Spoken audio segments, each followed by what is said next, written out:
Following lengthy discussions and looking over different options, Lethbridge City Council finally came up with a plan to deal with a multi-million-dollar boondoggle that's the Lethbridge and District exhibition in the Agri-food Hub and Trade Centre. Now, to chat about this and other big stories affecting the folks here in Lethbridge from the past year is Lethbridge Mayor Blaine Hyggen, who joins us from City Hall. Blaine, welcome back to BCN. Thank you so much for having me, Hal. So Blaine, City Council decided to use both contingency funds along with surplus dollars from the current budget to support the LDE. That means there will be no additional property tax increase outside of the 5.1% already budgeted? Yes, that's correct. So we use the contingencies and the main reason for using the contingencies and talking to our CFO is contingencies are there for an emergency. And we couldn't think of anything more emergent than this. And so for that reason, we decided to use that rather than increase the taxes from what was already put in place in 2022. So we heard loud and clear from the community that they just couldn't sustain an additional tax increase. And so this is the way that we did it. However, looking forward, it's going to be a little bit of a struggle now because, of course, there's no contingencies available for other emergencies that may come over the wall, and so we need to be able to put dollars back into that fund, and so hopefully that comes with cost savings and efficiencies that will be realized over the next couple of years prior to revisiting this. Now, Blaine, some people were asking, why not just shut down the Agri-food Hub and Trade Centre altogether, or maybe sell it off? Your thoughts? That's a great question, and you know what? If we closed it down and mothballed it, there's still the costs. We still have the loans that are out there. It's the difference isn't as much as what people may think, because if you think about what we would lose. So, for example, we've got an incredible a facility there. Let's face it. Anytime you drive by there, it's a beautiful facility. Now, we would not have the Whoop Up Days. We may not have Egg Expo. We may not have the Home and Garden.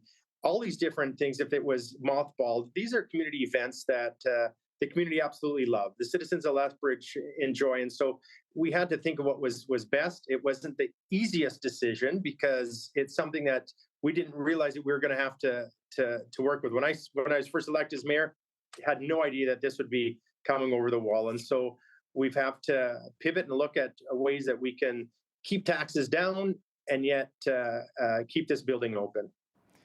Now let's talk about the recent Lethbridge West by-election won by the NDP's Rob Miyashiro. Interesting how the city appears to be split kind of right down the middle here, Blaine. You've got a UCP MLA representing the east side and Nathan Newdorf, who's also our utility and affordability minister. And now Miyashiro will keep the west side orange. It's just bizarre. Like, I've lived in so many cities here in Alberta that are very conservative, but in Lethbridge, that's not the case here. Yeah, you know what? We knew it was going to be close. And I mean, anyone you talk to knew that this was going to be a close by-election. And by-elections, of course, with voter turnout being a little less than in a regular election, it was too close to call. And so I've had the opportunity of working with both Rob Miyashiro and with John Middleton Hope and over council, and both credible candidates. And it is what it is, I guess, Al, is I guess the way we'll put it, but it is divided. Our community is, with it being a West being NDP and with East being conservative. But, we move forward. We'll work with anyone. And that's the most important thing is it's working with whoever is our MLA, and that's of extreme importance. Now, it was great to see cardiologist Dr. Saya Zilke presented with the key to the city and recognition of her tireless efforts to improve and advance cardiac care here in southern Alberta. Blaine, are you working with the province to bring in more specialists to our city, including even more cardiologists and obstetricians? Thank you so much for that question, Hal. It is a focus of ours, and we understand that the province, it's the mandate of the province for doctors. However, these doctors live within our community. So we want to make sure that it's very welcoming for them and their families. And so over the past month and a half, I've had the opportunity of visiting other rural communities. So we've been up to Coaldale, to Tabor, the county, and as just in Raymond here a couple nights ago, asking for their support as we continue our advocacy work with the provincial government on bringing in specialty doctors. Doesn't mean that we've stopped with family doctors. It's just that specialty services are needed within our community as well. We have the ongoing work that we're doing with family medicine and family doctors. However, moving forward, specialty services. You brought up Dr. Zielke. Cardiologist is something that we're needing, and it was the first key to the city that I was able to present, and that was to Dr. Zielke. And I couldn't have been happier with that. She came to Lethbridge 11 years ago, and there was no cardiologist. She came down on a little visit to see what she thought of Lethbridge, and she remained here, and she has built that program up in Southern Alberta to 8 cardiologists as of next year. And so when you have the cath lab announcement, we have the cardiologists here to make that happen. That is something that's huge. I couldn't be happier. I sit I co-chair a committee with Dr. Zielke, and it's absolutely amazing the work that she does. Her story. Sometimes you need to have a listen of how she got here to Canada and what she has done to make Lethbridge, and not just that, the surrounding area, a better place to live. She's absolutely an outstanding individual. Let's talk a bit more about the physician shortage here in our city. It is obviously a provincial issue. Many people still don't have a family doctor here, but there is support for the University of Lethbridge's Rural Medical Training School, which will hopefully, see more doctors training here soon over the next 7 to 10 years? Absolutely. It's a super exciting thing. They'll start next year. First intakes of students next year at the rural medical facility there at the university. And stats show that if you study within an area, the chances of you staying in that area are 80 to 90%, and it depends on the stat, but they're very high, that you're going to remain within that community. So to us, that is going to do some incredible work for recruitment of doctors through that through the university and that program that they're offering. Now, Blaine, there was a request for medical supervisors, which is the addition of 4 FTE positions for the purposes of maintaining the longevity of EMS services within the fire and EMS department here in Lethbridge. In your opinion, how will those medical supervisors really help us here? That's work. It was presented in a very high level. The intricacies and how that is going to happen moving forward is something that we're still working through all of those details. And so I think we've got this contract in place, and for Lethbridge Emergency Services, we want to support them in their work. And so when they bring this forward, we want to make sure that we're supporting their work, and this is part of that path to a future of a stronger Lethbridge and fire and emergency services. Now, Blaine, as a resident of Lethbridge myself, I'll be saving a few extra bucks per month on my recycling bill, around $9. I'm appreciative of that with the recent announcement. That has something to do with council approving a recommendation on extended producer responsibility. Can you really explain how that works? Well, you know what? As a very high level, and I always like to see that reduction, of course, on any of our utility bill, and it's something that is, I know Minister Neudorfer is working hard on trying to reduce it even more. But it's something where the costs are going to be put on to the manufacturer, for example. So it's not to the end user. So for that reason, we're going to realize some cost savings through our recycling, and that is being passed on to the community. And so it's great to be able to see. I again love to see a reduction in my utility bill. Look forward to more. But it's a great start. The flip side to that is there's going to be some businesses that will bear that cost, and it's going to be manufacturers that will bear that cost. But as on your utility bill, you're going to realize the cost savings. Now, Council voted unanimously to support a recommendation from the Safety and Social Committee to support the Lethbridge Police Service Master Plan. Blaine, would that include the potential of maybe more boots on the ground here in our city, or more police dealing with those who are stunting and racing around in our city? It's a great question, Hal. And you know what? It's being a member of the Police Commission and now working with the community and the chief. This is something that is really exciting. This master plan, and the reason it is because right now we will be, as of next year, at a full staff complement within our police service, something that hasn't happened for, I'm going to say, decades, to be at the level of full complement. And so the chief is very happy with that. And I said, don't slow down, keep your work moving forward, keep hiring, retention, all of that, but we're going to have a lot more boots on the ground. And so, it's something that we've, going back a few years ago where we restored that police budget, we're able to get those officers that were needed within our community. And now I couldn't be happier that we're going to be at a full staff complement with the Lethbridge Police Service. Yeah, years ago when you and I talked about the $1 million taken out of the police budget, so that and more was put back in? Absolutely. So moving forward, we need to understand that, when we look at taxation, a majority of our taxation goes towards emergency services. So if it's police or fire, but I've heard loud and clear from the community, this is something they support. So taxation is something that it's part of that 5.1% tax increase, but it's something that is going to be realized with community safety. You've seen the multiple different drug busts that we've had within Lethbridge.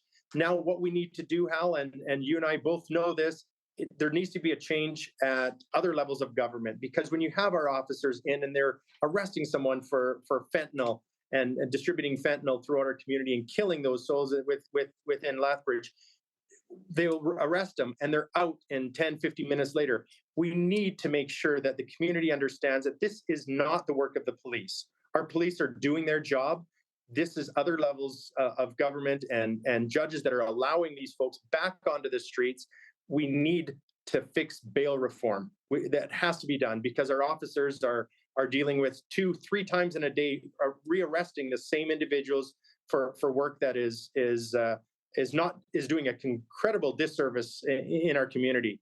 If it's peddling these drugs throughout our streets or doing things like that, this is something we need to have fixed. But that's at another level of government. Yeah, bail reform, definitely a contentious issue, you bet. Blaine, let's talk about the province's decision to do away with most photo radar. Transport Minister Devin Tereshan says, he mentioned it on BCN, it'll mainly be used in schools, playgrounds, and construction zones. But what about the financial hit the city will take? Also, Police Chief Shaheen Medizadeh was not impressed with Minister Tereshan's announcement, saying we'll see even more speeders here in the city.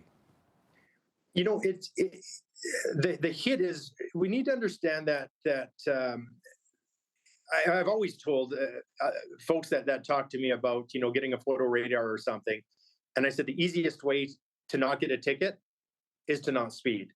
So there is this shift, and I understand the frustration that some folks have.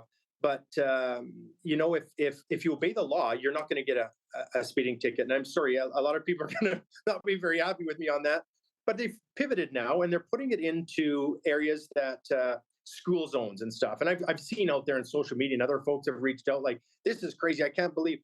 I'll tell you what, completely in support of that. We need to make sure that there's safety, especially in those zones. So pivoting from some of the other areas to school zones, I'm very happy with. I think that's important to be able to protect our youth and those schools and some of the parks and stuff like that where speeding and stuff goes on. So, you know what? It's a really touchy subject, but I think in the long run, public safety, moving to be a safer, around the parks and schools is of importance.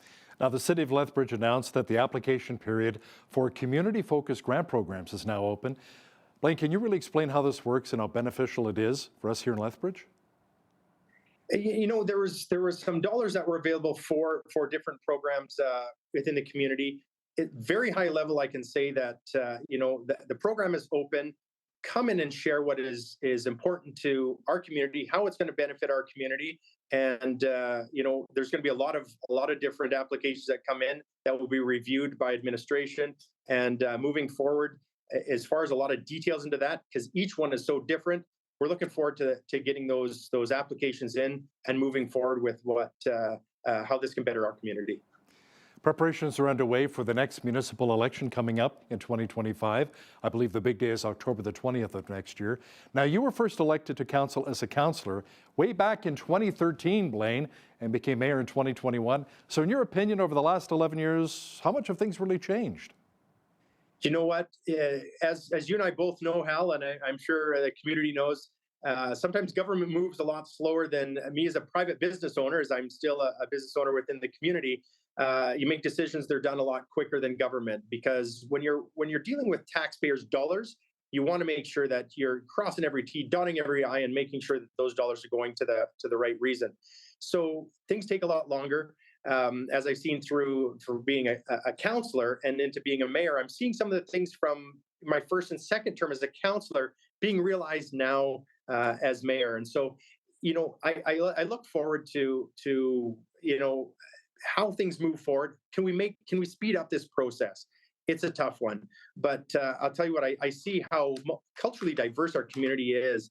I see that we always have incredible events, but we always have challenges. It's working through those challenges with my colleagues is what is extremely important. And we do have a council that we're very diverse, and we're never or very rarely a 9-0 vote.